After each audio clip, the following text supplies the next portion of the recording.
In this episode of Judge John Hodgman, Holly wants her mom, Joelle, to stop laughing and never laugh again.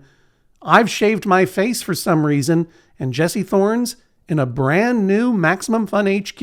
You can see it all, but before you do, please make sure to like, share, and subscribe this episode. It really does help. Okay, let's go.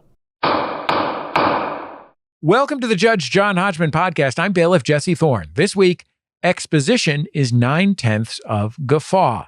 Holly brings the case against her mother, Joelle. Joelle can't tell a story about her day-to-day life without cracking herself up. When she's giggling, no one can understand what she's saying. Joelle says talking to her daughters makes her so happy. She feels relaxed enough to let it all hang out, giggles and all. But Holly says, stop laughing. She just wants to know what her mom is talking about. Who's right, who's wrong, only one can decide. Please rise as Judge John Hodgman enters the courtroom and presents an obscure cultural reference. Look, Valiant, we got a reliable tip-off. The rabbit was here. It was corrugated by several others. So cut the bullshtick. Bailiff Jesse Thorn, please swear the litigants in. Joelle, Holly, please rise and raise your right hands. Do you swear to tell the truth, the whole truth, and nothing but the truth, so help you God or whatever? Yes. Yes. Do you swear to abide by Judge John Hodgman's ruling, despite the fact that he doesn't tell stories about his day-to-day? Yes. Judge Hodgman, you may proceed. I never tell a story about my day-to-day. You know why? Mystery is power. That's what I've learned. This is like a Lost type thing? This is like an executive training course. I'm trying to help people reach their full potential. Don't tell anybody anything. Mystery is power. No. In fact, I hope you will tell us everything, Holly and Joelle. We're so happy that you're here. Please be seated, relax, and for an immediate summary judgment in one of your favors, can either of you name the piece of culture that I referenced as I entered the courtroom? Let's start, with Mom. Joelle, did you recognize that quote from any book, movie, song, television show? The only thing I can think about is The Wizard of Oz. The only thing I can think about is The Wizard of Oz. I'm writing it down. Only thing, this is a wonderful sentence. I just wrote it down. Everyone can check on the YouTube. You get over to the Sphere much in Las Vegas, Joelle? I was born there. You were born in the Sphere? You were born in the Sphere? Wow. I was born in Vegas. You were born in Las Vegas. You gotta go back and see The Wizard of Oz at the Sphere. They tell me it's very spherical. All right, Holly, what's your guess? You're the daughter here. Joelle's your mom. I'm just getting it all straightened out in my mind. Yes. I believe that you made an obscure cultural reference from Who Framed Roger Rabbit. Who Framed Roger Rabbit? I'm writing it down. I wrote it down. And guess what? You're correct. Good job. Thanks, Mama. Yeah, thanks, Mama. Yeah, she did a great job. But Joelle, I hate to say this, you're going to see this in real time. How someone who gets it right feels so proud. And then watch me snatch this victory away from your daughter. I'm kind of glad it wasn't a Munchkin rabbit. Why would it be a Munchkin one? Because your mom can only think about Wizard of Oz all the time? Be. Joelle, do you remember whom I am quoting? Whom I am quoting? Yeah, I think that's right. Whom I am quoting from that movie? No. Well, I lost the quote right here, so I'll just tell you. Okay. It's one of the weasels. Oh, okay. It's one of the weasels. You did such a great job. Well, thank you. You know, I took my own spin on it. Thank you very much. I did my own line read there because the weasel in question has a very distinctive voice, which I only learned today. This particular weasel is known in the script as Smartass. Pardon my French. That's okay. I can handle it. And was performed, I had no idea, it was performed by David L. Lander, better known as Squiggy from Laverne and Shirley, one of the great comedic actors and voice actors. And later, Jesse Thorn, I learned in his life, baseball scout. Did you know that?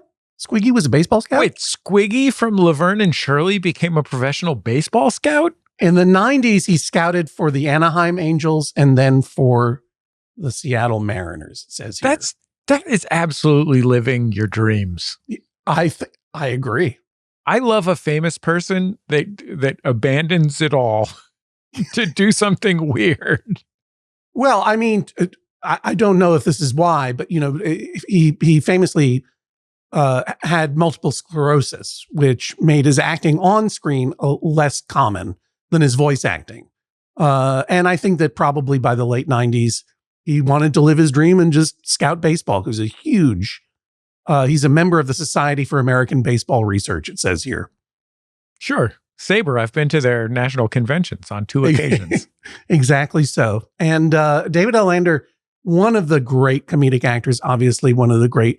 I did not know that he had developed the two-hander Lenny and Squiggy with Michael McKean before Laverne and Shirley. Like they were brought on as a comedic team. Anyway, the reason that I quoted this weasel, smartass, is that later he says to the weasel, "Stop that laughing. Don't you know what happens if you laugh?" And what happens, Holly, to weasels who laugh in Who Framed Roger Rabbit? Do you remember the movie? I don't remember what happens. Do they explode? They die. Oh. Which is not going to happen here, Joelle. Don't worry. I feel safe. But you are here because your mom laughs too much and you hate the fact that she feels joy. Is that right, Holly? You're bringing the case again. That is close to the truth. Oh, is it close enough, or do you want to try to sweeten it up for the listeners?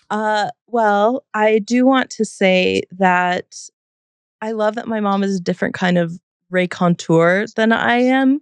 Right. But I do eventually want to know the story. And almost always when she giggles through whatever story she's trying to tell, when the giggling stops, the story ends, and I don't ever get to find out what it was. I can attest to this as we were getting ready for this recording.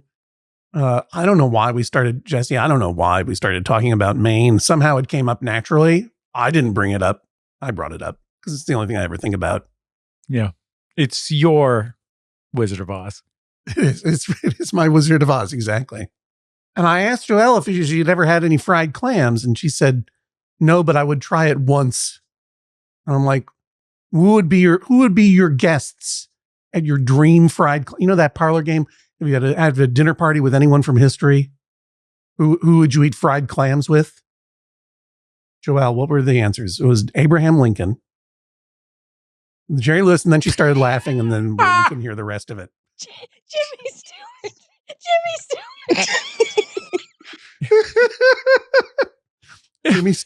Jimmy Stewart.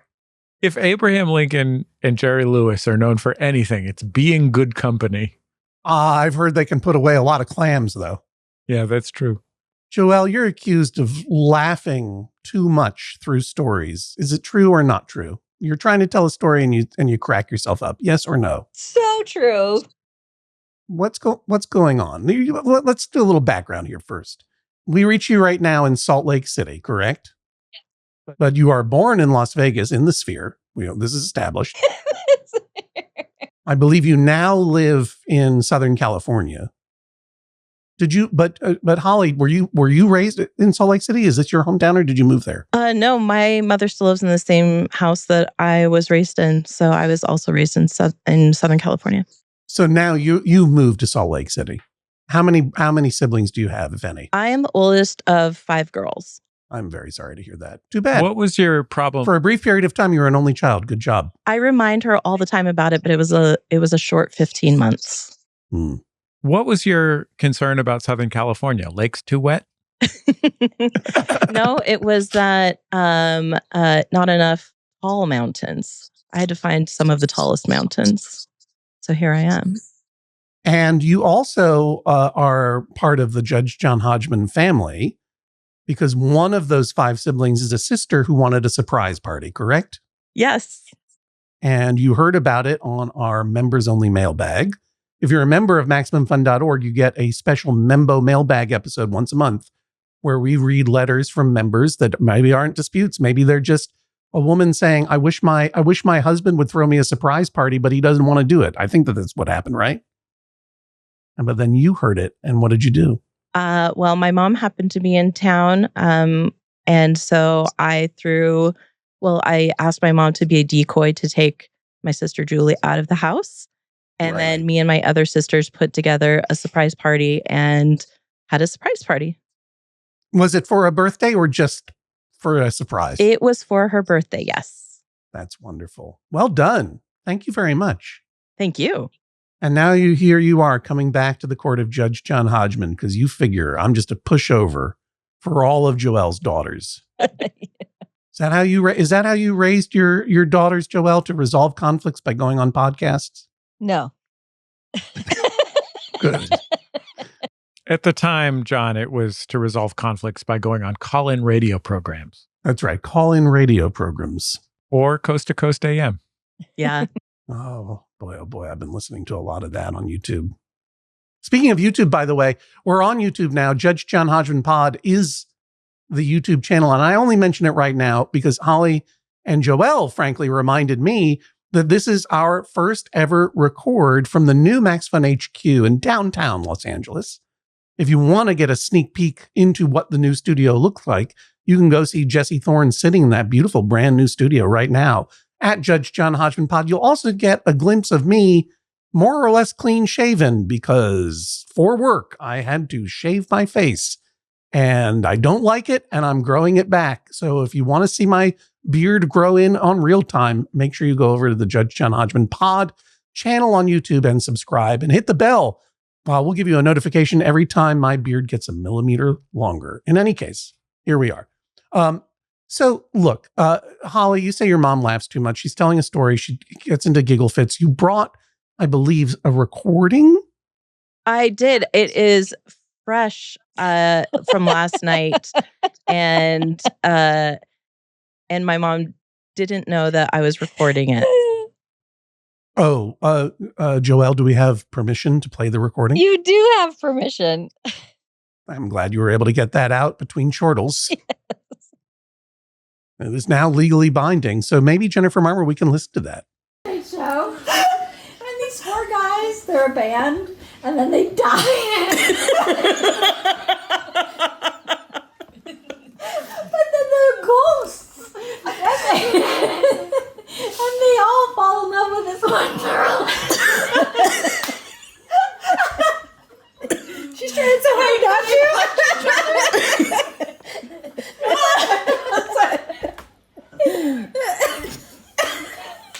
Your case is always every second right now. Because they're ghosts. So, I think it's so fun. Okay. Yes. So the four guys in the band became ghosts. I understood that sort of. What is the story? Can you try telling us the story again of Julie and the Phantoms? Phantom's such a great little show, and I just loved it, and they were so cute. And so I was trying to explain to my son-in-law and my kids about why I like this movie or TV show, and I love it so much. I got me a fan T-shirt. So there was a lot of eye rolling and head bobbing going on about their mother being weird. And loving the show about ghosts. I've never heard of this show, Julian. Is this something you made up? No, it's a real show. Oh, yeah, look at that. This is a real show. Oh, was this like part of the show? Was this like part of the great 1960s high concept sitcom era?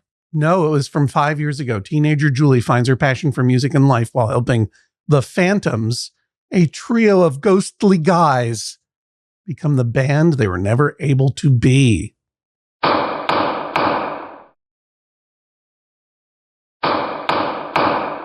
All right. So that's all wonderful and enjoyable. Holly, what's the problem? When did this first become a problem? Let's start with there. So when I brought this up to my sisters that we were going to be coming to court about this case, they said that it's been happening for as long as they can remember. And I agree with that. I don't know when it started, and I don't know why it started, but I do know that I thought all moms did this. And then when I met other moms as a child, I was really surprised that other moms could just tell stories. Mhm. So there was no inciting incident, no one thing in particular that you recall. There is an inciting incident as to why I finally had to write in, Please. because my sister Julie told me about how she went to Long Beach with her husband and my mom. Is this surprise Julie or a different sister? This is surprise Julie. I love surprise Julie. Love a surprise Julie story. Read on. And they were walking along the beach at Long Beach, and all of a sudden my mom just started laughing and laughing so hard she was doubling over, and then tried to tell my sister and her husband why she was laughing. Yeah. She spoke for several minutes, and when Julie was telling me later, she said, I literally have no idea any of the words that she was saying. And then Don't reveal what she was laughing to me yet. okay, I won't. Joelle, Yes, let's go back to the beach. Long Beach, they call it. I love it. Let's do it. This is not a hypnosis session. But I would like you to go back in time and try to explain to me, or just explain to me, what it was you were laughing at. What made you laugh at Long Beach? Let me start off by saying, anytime I'm with any of my girls, my girls are amazing and I love them. And I just feel so relaxed and happy. So that's. Well, we'll fix that. And the beach, of course, I love that. But so I had an incident. I work in hospitality at a hotel, and I had this very shocking incident happen. And I was trying to relay said event. Do you want me to tell you what happened? Yeah, I do. Actually, Absolutely. no, never mind. No, Yeah. Sorry, Jesse. No, I'm not Let's a wrap this curious up. person. I'm getting the wrap it up signal from well, Jennifer. okay. So, no, please, Joelle, tell us. I was working a 1:30 p.m. to 10 p.m. shift, and I walk into the lobby, and it's full of about 100 people. And there was all these family members, and they were there from like 1:30 to 8. Then they left, and which is important. Wait a minute, the lobby was full of 100 people for 6 hours? Yeah, they had all checked out of 25 rooms, and they were Right. visiting family. And so the important thing is that the lobby was full of people. And finally, Got it. 8:00, they left. Then I cleaned the lobby and rearranged whatever. And then I sat down about 9. And then the front desk is going this way, and I'm sitting sideways to the front desk. And all of a sudden, I hear this clicking on the front desk. And I look over, and a fully naked man. Uh-huh. Tell Julie the story. She's so shocked. And so, and then he gave me randomly, the do not disturb placard things. Yes, I'm aware of them. 2. So he had no clothes on, and he handed me these 2. These privacy placards. And for some reason, I held them in my hand. And normally there's like towels and things in the back office that I could have grabbed to wrap this man in. And there was nothing because of other circumstances. And so I just held these placards, and I'm like, we got to get you to your room straight away. So I made it so I could take him to the room, and I just kept holding these placards. So there's no way I'm getting this guy. There's no way I'm getting in an elevator with this naked man. So I put him in No. and send him up. So he's walking down the hall, and I'm behind him holding these placards. Now, I don't want to interrupt. The thing is that Joelle is laughing so hard and so delightfully that the microphone is muting her. Yeah. Our teleconference. I mean, I know that you're recording it in Salt Lake City just fine, but over our teleconference, it's reading Joelle's laughter as maybe a car alarm outside, so it's muting it automatically. So here's what I got. 100 people in the lobby, they all leave. 9 p.m. You're getting ready to wait out your shift. I presume going to comment on Tales from the Front Desk, a subreddit about people who work in hotels, and just unwind for a little bit, but you can't because you hear a click, click, click, which of course is the sound of a naked man holding 2 do not disturb placards. Unfortunately, there are no towels, even though it's I'm telling you this now, Joelle. It's not your job to wrap a naked man in towels. I don't care what. You should speak to your supervisor about that. That's not your job. And then you want to get him safely back to his hotel room. But here's my question. Why are you, I can understand why you're following him because he's probably in some kind of distress. But why are you carrying the 2 do not disturb placards? I just kept them. And I'm so grateful I did because it blocked things that I didn't want to see. Oh, you were holding it up in front. Yeah. Right. And I just held on to them. I don't know. I was like in shock. And so walking down the hall to his room and so the hairy bunsies walking ahead of me. So I'm hiding my eyeballs from the bunsies. But oh my goodness. So did you say hairy bunsies? I believe she said hairy bunsies. I'm going to take a look back at the transcript here. Yeah. Can we do a recap very quickly? The court clerk is confirming. She said hairy bunsies. Now, wait a minute. Did the naked man bring down these placards because he was inviting you to weave a kind of loincloth out of them for him? I didn't ask. My mind was still being blown. And I just wanted to get him to his room so desperately. And normally you would ask said person at the front desk who didn't have a room key for some ID. So you're just not handing out room keys to anybody. Yeah. You were pretty confident he didn't have any ID. He didn't have a pocket. And frankly, if he had ID, you didn't want to see it. Yeah, right. Touch that. I don't know what to say. That's one of the great stories of all time. Did he get home safely or to his room safely? It was the problem. I got him. So I booped him into the room with my... Right. Because you have what they call a universal key, what they call in the hotel industry, a skeleton booper. You just boop it in, it boops open all the rooms. Boop is the official word. So I booped him in. I get him into this room, like I'm in the hallway, like he walks into the room alone. And he goes, "This isn't my stuff." And I'm like mortified because wow. I booped him into an occupied room. Thank heavens that people weren't in there, right?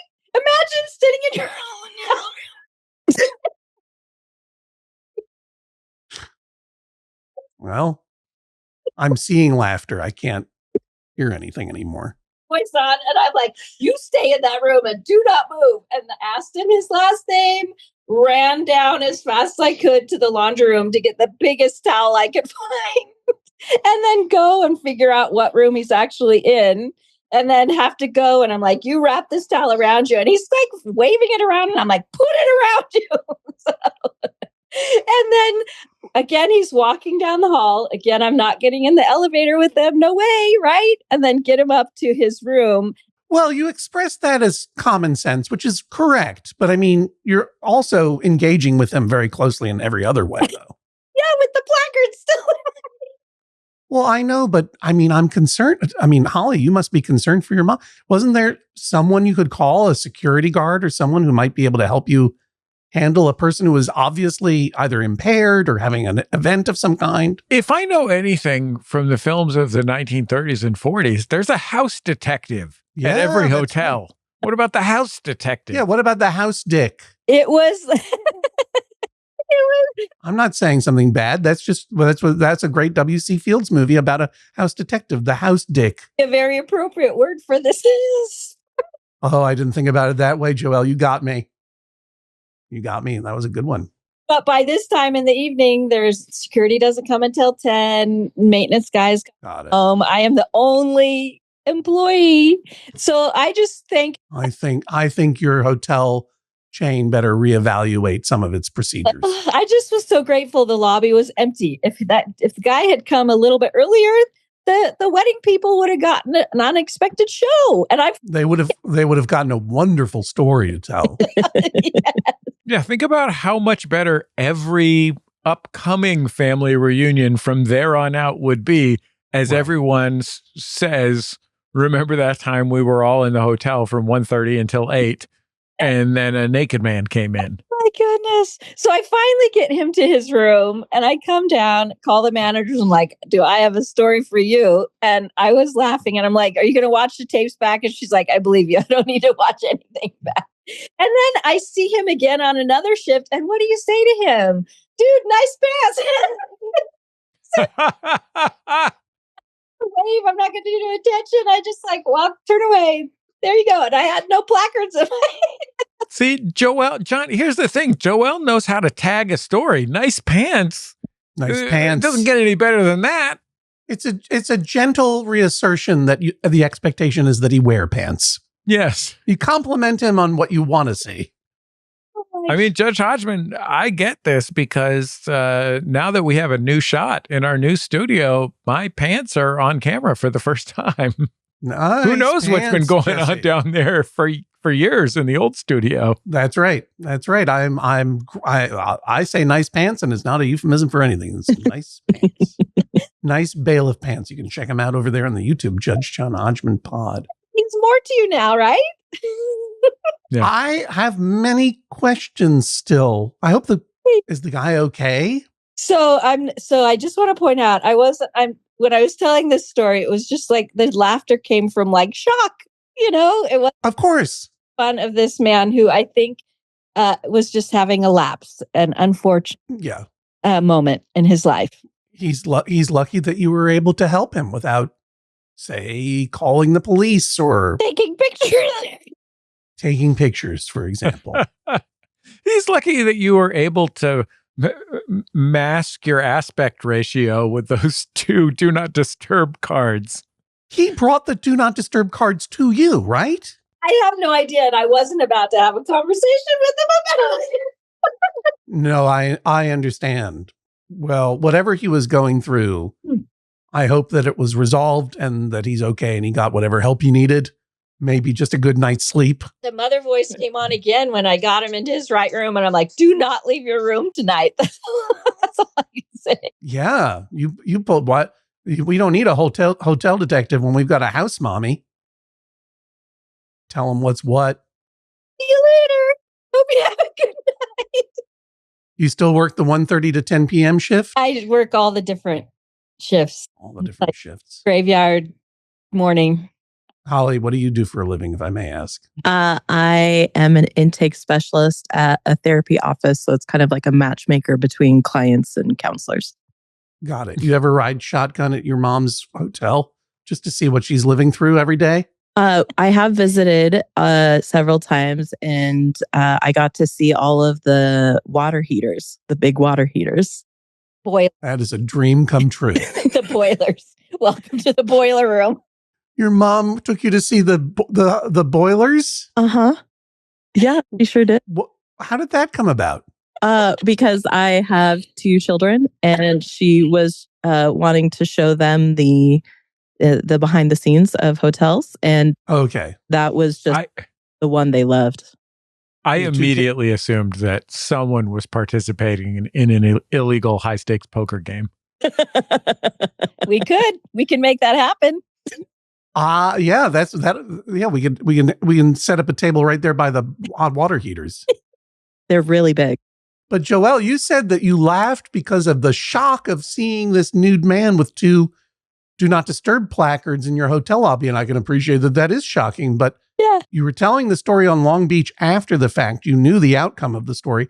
You told the story just now. You certainly knew the outcome of the story here. You're not laughing out of shock. You're just reliving it, I suppose. Well, it is a shock. I've been in the hospitality business for 15 years. This was the first time this has happened, you know? I'm surprised. And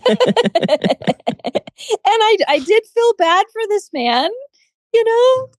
Yeah. Fortunate moment, and I definitely wasn't laughing. No, I understand. You were laughing because it was a funny situation and you were honestly, Holly, it's a sign of a good storyteller to be able to reconjure the feeling of the moment.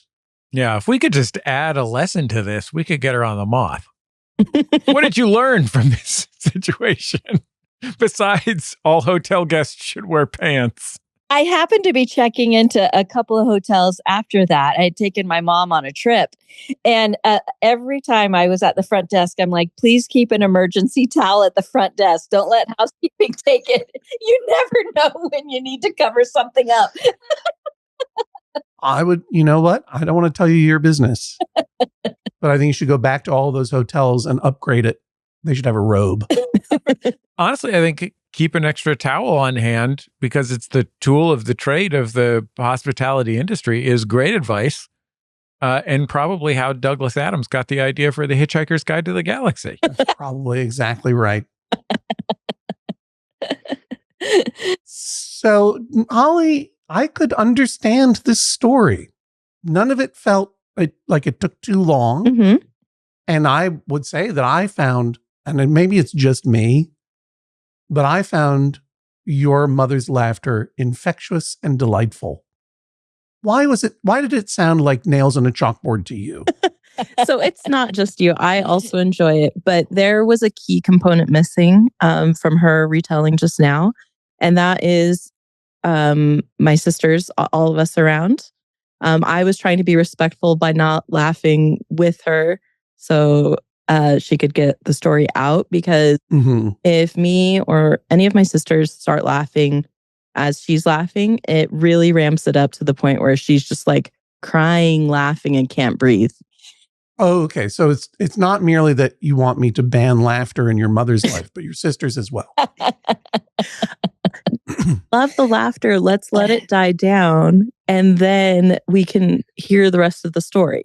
I think she just gets impatient, like, okay, this is funny, great. I want to know the rest of the story. And the eye rolling, head bobbing starts to happen.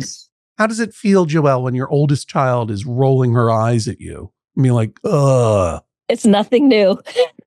All right. It's very familiar. And I'm just like, and I have to keep trying to tell the story and breathe, so she has to wait. Would you agree, Holly, you're the oldest of 5, right? I sure am. 5 girls. So 5 girls, so 4 younger sisters. Yeah. And Joelle, would you agree that Holly is the most humorless of them all? Oh, careful. Say what you need to say, because we still love each other. Holly is the most impatient. Most impatient? Yes. I was wondering if you would say the most serious-minded, but the most impatient. Interesting. With me. With you? Yes. Why do you think that is? She's the oldest daughter. Yeah. Had to deal with this the longest. Right. And she tries to protect her younger sisters from the no-breathing mom. And she's really interested in facts. Facts and details. That's a good point, Holly. Are there details to this story that you've now heard for the first time? Are there details you still request that you still haven't heard? I do still have some questions, but in the moment, whenever I hear her telling it, it's just a matter of I want her to get to the punchline of the story, but there's like 10 minutes of laughter in between. What's the punchline to this story? Nice pants. Nice pants. That's right. You're right, Jesse. You're right. It's been a long time since I've diagrammed a joke. You're absolutely right. Nice pants. That's the tag. Yeah, that's the kicker. Good job. I think Holly can visualize very clearly what I look like in this situation and what I was doing in my behavior. And so she doesn't need to hear all this story because she can visualize it in her mind. Let's just get to the end. So you're saying that you are giving her like an AI prompt. Exactly. She's generating the story within her mind based on her knowledge of you. Yes. And she just wants to get to the end, skip straight to the end in nice pants. Yeah. And holding the placard. She's like, okay, I can see all that in my head. What's the final thing here? Let's wrap it up, Mom. Stop laughing. Let's get to the end of the story. For what, Holly? What did you want to move on to? I have stories too. Here we go. Yeah, let's hear them. I want to hear something as good as these 100 people in the lobby and this guy with the 2 placards. To be fair, she really used her trump card. And I don't know if I have one as good as that. But I guess what I mean to say is that our family is very, we enjoy a good conversation. Right. And we don't necessarily need an activity when we're together because we just like hanging out and talking. Right. I mean, this is the point, right? Like with 4 younger sisters, that's a lot of conversation. That's a lot of people jumping in, and it might be hard to feel heard. Yeah, I don't find it as hard as some of my other sisters, just because I like to elbow my way in, and if I get bored with one of their stories, I just like tell them to wrap it up. And then we talk about something more fun. Welcome to the oldest. Welcome. I was like, oh, she wants to defend her sisters, make sure that they can be heard. No. But no, you're saying you don't have the problem with them because you can just tell them to shut up. Do you tell them or do you give them a classic wrap it up signal? Like Jennifer right off camera, wrap it up. Yeah. Shut up was not allowed in our home, so she never did that. But she's great with words, and she's intelligent and smart and capable, and she lets you know it when it's her turn. She doesn't say shut up. She says shut your pie hole.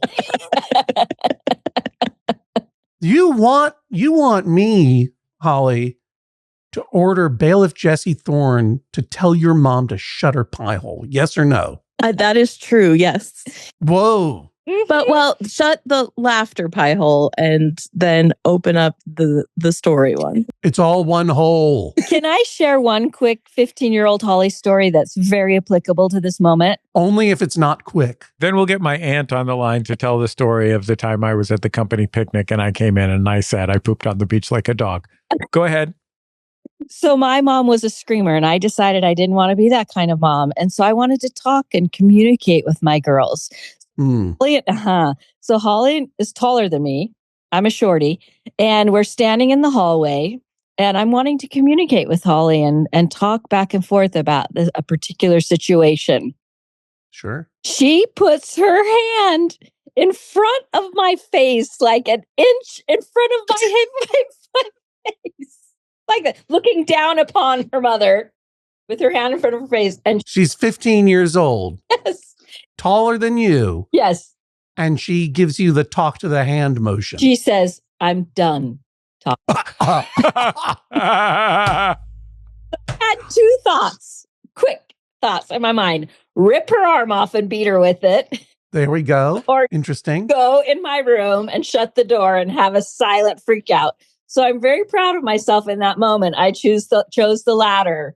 And I did wish upon her that she would have this kind of experience with her teenagers. And I think she has. And so we hold hands a lot more than we used to. Yeah. I mean, if you're not watching the YouTube right now, pull your car over and get on the Judge John Hodgman pod. These two have been adorably holding hands pretty much the entire time. It's one of the most touching things I've now seen. I'm wondering, I'm a parent of 3, and now I'm wondering if I should be going into my room and having a silent freak out when this kind of thing happens rather than... What, are you joking, Jesse? You don't get a room.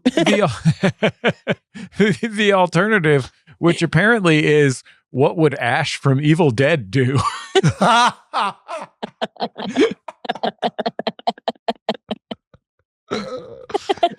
How do you feel when you hear that story, Holly? Because it sounds like you haven't had any difficulties shutting your mom up in the past. Why should I do your dirty work when you can just put your hand in front of her? Could you repeat the question? How do you feel when you hear that story about holding your hand in front of your mom's face and upsetting her so much she had to go into the other room? I feel justified. Oh, wow. Okay. Because we had already been talking before that, and there is such a thing as we need to take a break. And yes, I didn't do it probably the most kindly, but I'm 40 years old now, and we could have a similar situation, and I could say, Mom, I just need a break. Can we take a break? But when you're 15, you don't have that kind of emotional intelligence, I don't think. Or you get Judge John Hodgman to be your hand for you. Yes, that is another possibility. Holly, if I were to rule in your favor, what would you have me rule? I would have you rule that my mom can tell any story that she wants, but as soon as she feels that that type of laughter where we can't understand her, she will stop. We will laugh together until the laughter ends, and then she can continue her story. And I'm also suing for damages that we go on a family trip together so that then she can practice this when we're all together. What are the damages that have been caused you? I just have a life to live, and I'm tired of waiting for her to stop laughing so that I can live it. Are your sisters in agreement with you, or are they also part of the problem because they go laugh along with her? Mom, would you say that when I said we were coming to court that the girls all agreed that this was a problem? Yes. So yeah, I feel that I am representing them in almost a class action lawsuit. But I will admit, it's such a blast when all of us are laughing together and can't breathe. It is like magical, wonderful. Do you think that your body is maybe unconsciously going into this giggle fit, Joelle, in order to contaminate, like a contagion, prompt your daughters into going into giggle fit as well and getting this beautiful giggle flow state that you love so much going? No, I wouldn't do that unconsciously or consciously because I don't want to irritate Holly. Dang it. Yeah, I'm a little scared of Holly too, Joelle. Yeah. So no, I just am so relaxed and happy. What do you think about Holly's request? I mean, more like order, proposed order that you get over your giggle fit in order to put it behind you and then tell the story without any laughter. Obviously, probably like in an AI style monotone. I appreciate that she communicates with me about that, but I gotta be me, baby. I gotta be me, baby. Holly, has your mom ever said to you before, I gotta be me, baby? Or is this something that's coming out just in podcast fever? No, she probably said that to me like while I was still in the womb. Like that rings very true to how she speaks to me. Okay, so Holly, I was, even with the teleconferencing microphone issues and the starting and the stopping, I mean, I was able to understand that story and could enjoy it. So what's different now? I truly think that if we could do it again, and if my mom could tell that story for the first time and I laughed along with her, I think you would have had a different experience because she just finds me and my sisters intoxicating. You got to go to daughter rehab. You're too intoxicated with your children. She spends enough time with her 4 kids. She's going to end up naked at the front desk holding. Yeah, that's what I'm going to say. Yeah, exactly. Get a little too daughter giddy. You're going to be wandering around the hotel nude. Better bring my placards. Got to bring your placards, Mom. Do you think that she was just on her best behavior for the Judge John Hodgman podcast? That's why she was able to keep it tight? Yes, to be frank, yes. And I'm proud of her for doing that because audibly it was probably better for you than the first time she told my sister Julie that story. Got it. Joelle, do you think you'd be able to adjust your storytelling style to meet Holly's specifications in the future? I would really like to, but I don't think it's possible. And again, it depends on who's at the party. Depends on who's at the party. Well, we already know that Abraham Lincoln, Jimmy Stewart, and Jerry Lewis are going to be there eating just pawfuls of fried clams. Boy, do those 3 love clams. You ever have a Maine steamer? It's not a fried clam. It's a steamed clam. You ever have one of those? It's very good. Need to go to Maine. I agree with you. You know what? I'm going to go into the Maine that exists in my mind as I consider my verdict. Okay. Jesse Thorn's going to ask you a few questions. I'll be back in a moment with my decision. Okay. Please rise as Judge John Hodgman exits the courtroom. Holly, at one point you got the question, what would make you believe that you could possibly win this case? How are you feeling right now? I am feeling justified still, and I'm feeling very bad about things going my way. I don't think they will. Joelle, how do you feel? I feel so happy to be here with Holly.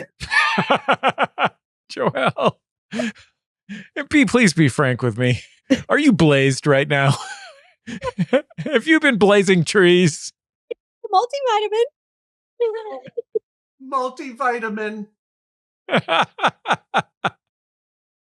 Well, we'll see what Judge Hodgman has to say about all this in just a second.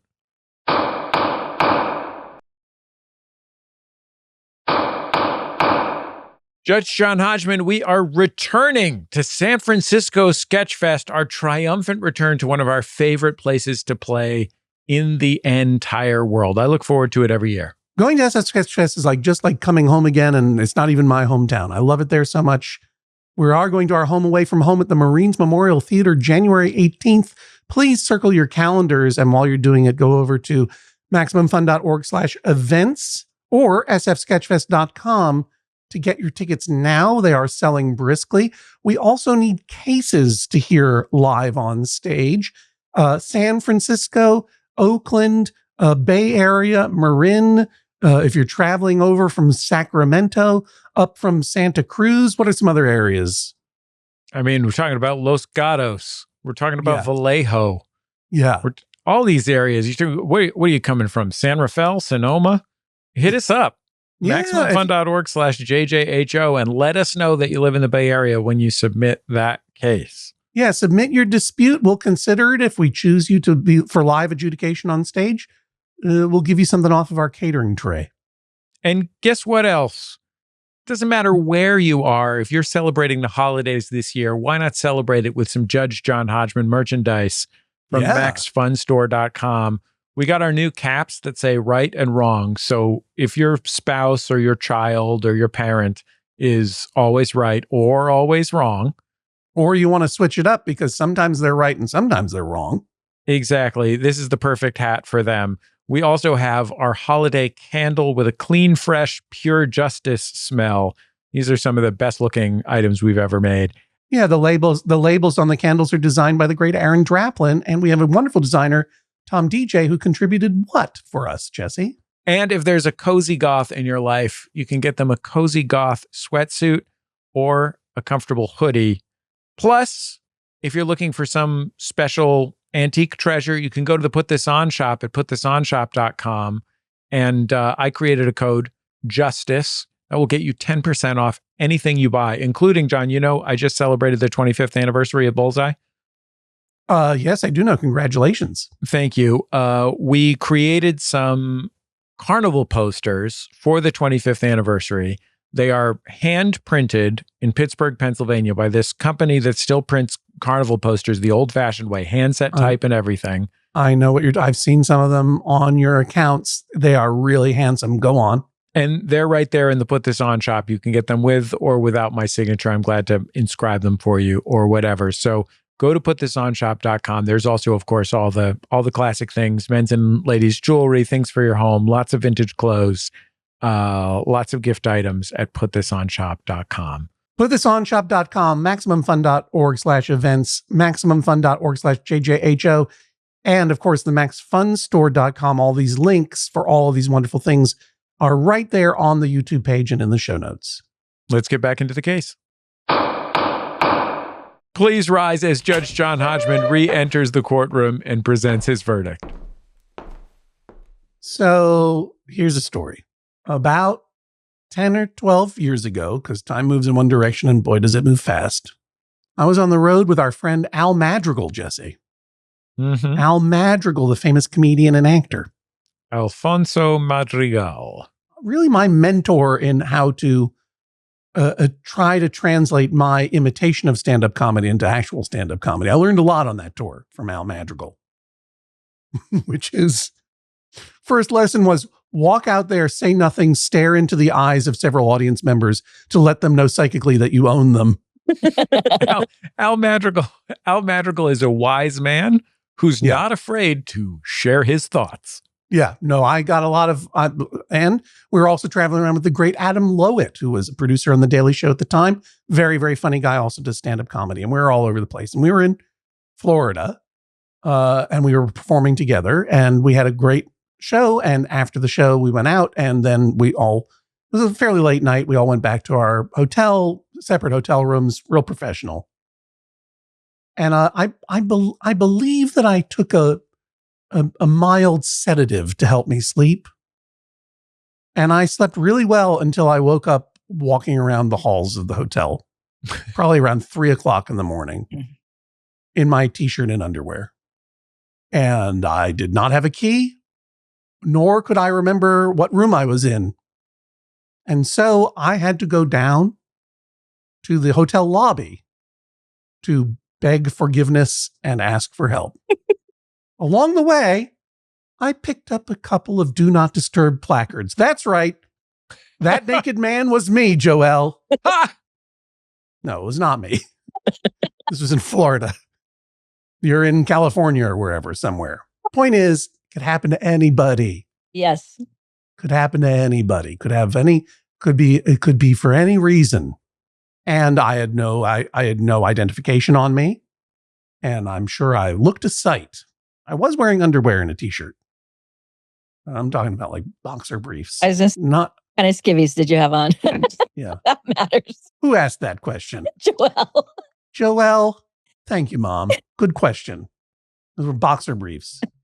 If there were boxers, I think it would be a little bit more acceptable. But everything was a little tighty-whitey, if you know what I mean.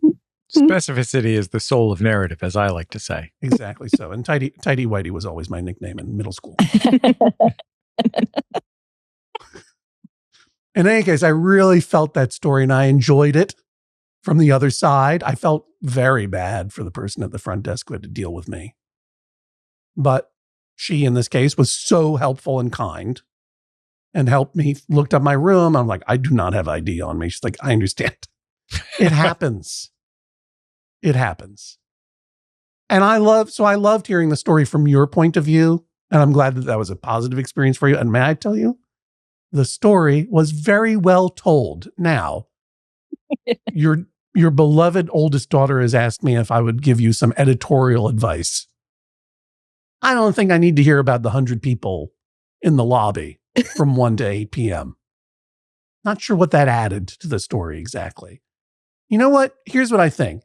It did suggest that you had had a busy afternoon and now it was 9 p.m. and you were ready to end your shift and you thought, now it's going to be easy, smooth sailing from here on out. But I do think you got a little into the weeds in your story on those hundreds of people. It was a little bit of a misdirect. But other than that, I got to tell you, Joelle, no notes.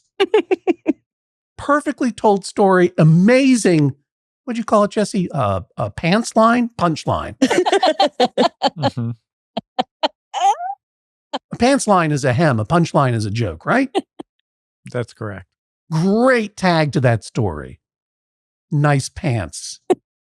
Loved every minute of that story. At no point was I looking at my wrist going, when is this going to wrap up? If anything, I was just like, this is the podcast. I quit. Joelle tells stories for the rest. Delight. And not in spite of her laughter, Holly, but because of her laughter. It's her voice. Storytelling is about, anyone can recount events. But whether you're telling the extreme short stories known as jokes in a stand-up routine, or recounting what happened in your day, or you're writing a short story, or you're trying to tell a story professionally or whatever, it's like, you got to find your voice. People are listening to the voice. Jesse Thorn knows because, I kidnapped him, brought him up to Maine. I don't think it was fried clam season, but you had a nice time in Maine, right, Jesse? It was wonderful. No fried clams, but we had a great time. Would have been better if Jerry Lewis was there, to be clear. I know. Well, they're on. Jerry Lewis is on my fried clam eating bucket list as well. The famously personable Jerry Lewis. Yeah, that's the weak point in your scheme there, Joelle. I'm not sure you really want Jerry Lewis clams or no at your dinner table. But having dinner with Jesse Thorn in Maine is a complete delight. And I think at one point I made him listen, as I do many people, to the Maine humorist Marshall Dodge, who recorded Maine stories under the name Bert and I, including. You did. I did, right? Yeah. And look, if you're on YouTube right now, you can just go over and listen to all the Bert and I's. They're all on YouTube's, but find the one where he performs the Bert and I stories live at the University of Maine in Orono. Because he's already talking in a Maine accent. When he records the stories, they're not for an audience. They're just recorded. And these were very popular comedic records. And I did just do air quotes around comedic because I don't know what makes them funny. Like, it's just the way he tells the story. There are no jokes in there. And then when he tells the story live on stage at the University of Maine in Orono, you can't understand a word that he's saying. The main accent is poured on, so it's like, but no, I went down a dog, and the audience is dying in laughter because it's the cadence. It sounds like jokes, even though it's unintelligible fake main accent. You can hear the audience going, clams, clams, clams, clams. Clams, clams. That's the traditional cheer of the University of Maine. And you know, look, Bert and I isn't for everyone. I'm sure, I don't think Marshall Dodge had any children, but I'm sure if they had young people in their lives, they probably would have put their hand up. Oh, you know what I'm thinking of? It's when I do Bert and I stories, Jesse puts his hand in front of my face and goes, that's enough. We're done. Yeah. But the thing is that you're asking me, I mean, you're not just asking me, Holly, to steal joy from your mother. You're not, I mean, your mom is sitting there going, I am intoxicated by my daughters. And what's more, even though your mom did fantasize about ripping your arm off and hitting you with it, she did make a conscious choice to be a different kind of mom to you. But I'm not just ruling against you, Holly, because you're being mean to a lovely old woman, but also because you asked me to adjust her storytelling style. I get it. This was the third or fourth draft of the Naked Man in the Lobby story. And she had an audience that was a little bit less forgiving, or maybe she felt a little bit more, I don't know how to put this exactly, but like she wanted to put on a good show for me in a way that she maybe didn't care about with her own daughters, right? She's a little less self-indulgent. She knew she had to get it across a little bit more. But she's a great storyteller, and I really have no notes. Nor would I rob laughter, because that's what makes the story so great in many ways. Now, can I advise your mom that when she's telling a story and she's feeling like she's getting into a giggle fit, when she looks at you to picture me instead, so she'll get back on track? Yes. Please burn my image into your brain, Joelle. But until then, continue to tell wonderful stories and make your daughters laugh and hold hands. This is the sound of a gavel.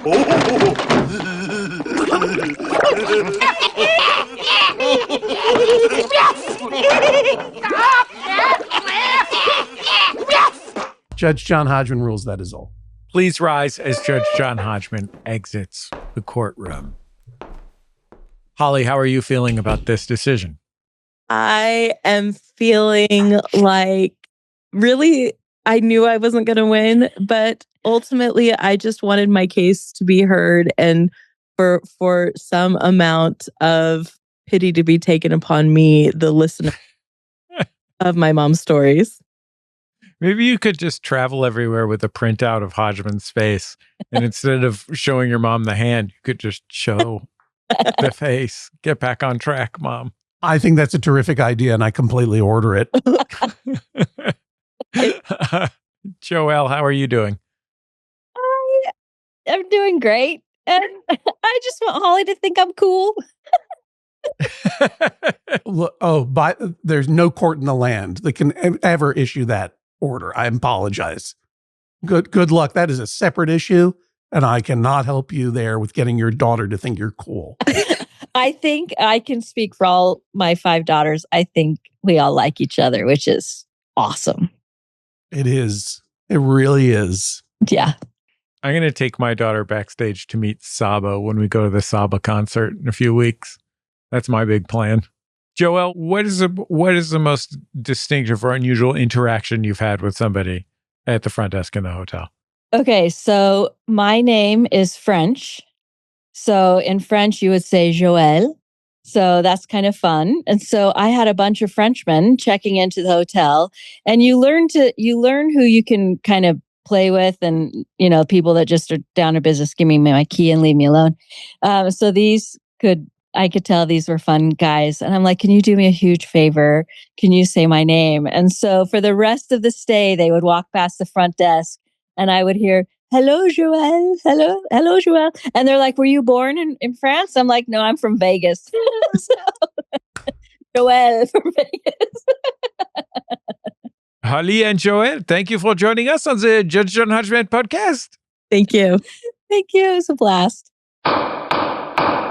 Another Judge John Hodgman case is in the books. We'll have swift justice in just a second, but first, our thanks to Redditor Harry Elefante. Harry Elefante.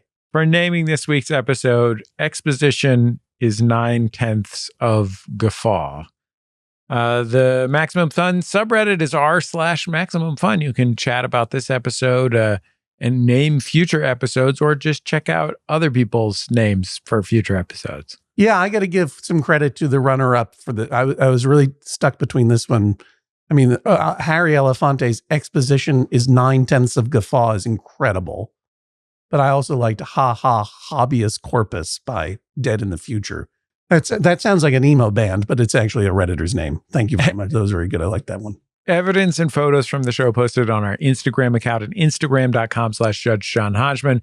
We're also on TikTok and YouTube, where you can see John Hodgman's baby face this week. Follow and subscribe to see our episodes and our video-only content. John's making a little baby face smile. Goo goo gaga. Speaking of YouTube, it's time for YouTube Comment of the Week. It was getting very fun and feisty in the chat beneath our recent episode featuring the wonderful Nick Offerman the other week. Jesse, you remember the guy who brought the watermelon to the party? We were talking about it in that Nick Offerman piece. An the guy unsliced watermelon with the expectation that the host would slice the watermelon. Right. And the host, Anders, was like, I'm too busy to cut up a watermelon. I'm making a signature cocktail. Well, we had an eyewitness to this melon crime pop up in the comments underneath it. Julia, I'm going to say Huff, but it's spelled, of course, it's YouTube, so it's spelled HU8FF. Julia says, I was at Anders's party. It was sort of a belated housewarming party, and the watermelon was a gift, not a requested dish situation. Because they did think it would be fun to show up with a watermelon under their arm. But then Julia remembered also, of effing course, Anders would believe his signature cocktails are plot relevant. But he does make amazing cocktails, so I have to accept it. So it was amazing to get that detail. But unfortunately, Julia, you're the runner-up for today's YouTube Comment of the Week, because as awesome as that is, I have to give the YTCOTW blue ribbon to Julia Marie 1885, who wrote in this was the episode we were talking about whether it's okay to put ketchup on French toast. And I wondered, because the person who wrote in was Canadian, if that was a Canadian thing. The Canadians say no. But Julia Marie 1885 did comment, in Quebec, we do love maple syrup on all of our pork products, especially oreille de Christ, Christ's ears, aka pork rinds, during March. March Maple is rind syrup, month. I guess it's an Easter thing. That's why it's oreille de. I don't know. And honestly, is it Christ? Is it Christ in French? I don't know. Quebecois French? I do not. Je ne sais pas. But I don't know what Christ's ears have to do with anything in the Bible. Do they come up? Yeah, I guess. It's March. It's Easter. I guess when he came out of that cave resurrected, maybe his ears were a little crispy. I don't know. Maybe he's wearing those big novelty ears like in Pee-wee's Big Adventure. Yeah, that's right. But whatever the case, it will not stop us from putting maple syrup on pork rinds and put them on the buffet at our annual Judge John Hodgman holiday party. More on that in a moment. But first, if you want to be considered for the YouTube Comment of the Week, all you have to do is leave a comment on one of the YouTubes. The latest episode of Judge John Hodgman at Judge John Hodgman Pod is a great place to start. And while you're over there, or even if you're not there, please go over there and subscribe. It costs you nothing but a split second, and it really does help people discover the show if they subscribe. Speaking of helping people discover the show, have you noticed that on Instagram, there is a new repost function? So you can just hit one button and repost things. I've noticed you do a little reposting, John. I'm so thrilled they added that repost button on Instagram, honestly, because there are so many things that I would love to signal amplify without going through all the hassle of can I put it on my stories? And it's a great way to repost stuff that I love. And I wonder where you're going with this, Jesse. I'm just saying, if people follow us on Instagram and they see a cute clip from the Judge John Hodgman podcast, why not repost it and share it with their friends? Okay, Judge John Hodgman, created by Jesse Thorn and John Hodgman. This episode engineered by Spencer Wright at the Pod Mill in Salt Lake City, Utah. What a sweetheart Spencer was. We're excited to welcome our new social media specialist, Megan Rosati. Megan is in the studio. Hi, Megan. Hi, Megan. This podcast edited by AJ McKeon. Our video editor is Daniel Spear. Our producer is Jennifer Marmer. You ready for swift justice, John? I'm ready for it. Jack writes, my friend Andrew says Jaws is more famous than The Godfather. I say they are equally famous. Who's right? All right. So this was one that actually came up in the New York Times Magazine column called Judge John Hodgman. Yes, there's an overlap. And it was Andrew and his friend were debating which is the more famous movie, Jaws or The Godfather. I had an opinion. I ruled on it, but the New York Times in this case forgot to activate the comment section so that people could weigh in. So I want people to weigh in now on our comment section right below at the YouTube, because I know you have strong opinions of this, humans. Usually the New York Times has little clicky buttons, right? Yeah, no, it was just, I don't know. It was a bug. They didn't, sometimes on the Judge John Hodgman columnella in the New York Times online, they have the comment section there and people comment, which is great. It's a lot of fun. And I hope that you check that out. But sometimes in this case, they didn't. So people did not have their God or whatever given right to yell at me for saying The Godfather is more famous than Jaws. Now's your chance. If you disagree, tell me why Jaws is more famous than The Godfather, or vice versa, and give me your reason why in the comment right now. The reason is that they're both incredible movies. I'm not talking about which is a better movie or which is a more renowned movie or even which is more cinematically influential movie. It's just how many more people have heard of it. And the reason that most people have heard of both, and Jaws is obviously it is an elemental universal story of man versus nature, whereas Godfather is more man versus himself, man desires cannoli sort of thing. But I give Jaws the edge. I give Godfather the edge only because Jaws does not have every boyfriend on earth telling their girlfriend they have to watch it. And hey, I mentioned that Judge John Hodgman holiday party. If you're new to the show, every year we do a special episode where we taste test your strangest family holiday recipes. This started, of course, when our listener Pam in Seattle challenged us to try her traditional holiday treat, eggnog and orange soda mixed. And it's delicious.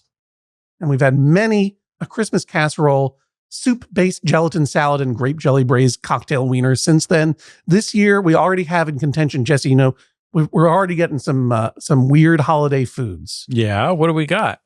Well, from our new listener in Cambridge, Maggie has a Polynesian ginger dip, which, like all South Pacific food, involves a lot of mayonnaise and sour cream. And from Katie in the Eastern Shore, or she grew up anyway in the Delmarva Peninsula, something called pretzel salad, which we're going to try. Now we're talking. You know what? Yeah. I mentioned I was on the Doughboys podcast recently. I heard it, and you were so good on it. It's so funny. Thank you. It was a ton of fun. I love those guys. Yeah. I mentioned on the show, to much consternation from the audience, that I don't think I've ever had a casserole. If you exclude, I used to make like a bread pudding, like a cheesy bread pudding kind of thing. Right. And then I've had macaroni and cheese baked in a casserole dish, which I guess technically is a casserole. But I've never had like one of those casseroles where it's like you put like cream of mushroom soup in a casserole with that kind of thing. Yeah. And people flipped out. I would say that's cream of mushroom soup is like the lowest common, that's the common denominator of what we would call casserole for me. Yeah. So like Midwesterners, it's not that I'm a coastal elitist and I'm against it. We want to hear about these weird casseroles y'all are eating. I know that you're crushing up saltines and adding a tin of gravy or whatever. Yeah. Like, let's go. Jesse, let's hear about it. When you hear pretzel salad, what's the first ingredient you think is probably in this? Okay, so my first thinking, of course, is pretzels. Right. Now, you're correct. Second ingredient, are you thinking strawberry jello? Because you'd be right. No, I was going to say lettuce. Look, we're going to eat this stuff on the air and on camera. We're looking for your strangest, most interesting, or simply most beloved holiday family traditional appetizers, side dishes, maybe a little tipple, maybe a little something to drink. Go raid your grandma's recipe cards. Send them on in to MaximumFun.org/JJHO. That's where we need your suggestions for the holiday office party, your holiday themed disputes, and any dispute, right, Jesse? Any dispute indeed at MaximumFun.org/JJHO. We need them all. And remember, if you're in the San Francisco Bay Area, we need your disputes most of all right at this moment. So make sure to mention if you're in the Bay Area so that we can put you into consideration for our SF Sketchfest show. We'll talk to you next time on the Judge John Hodgman podcast. Maximum Fun, a worker-owned network of artist-owned shows. supported Directly by you.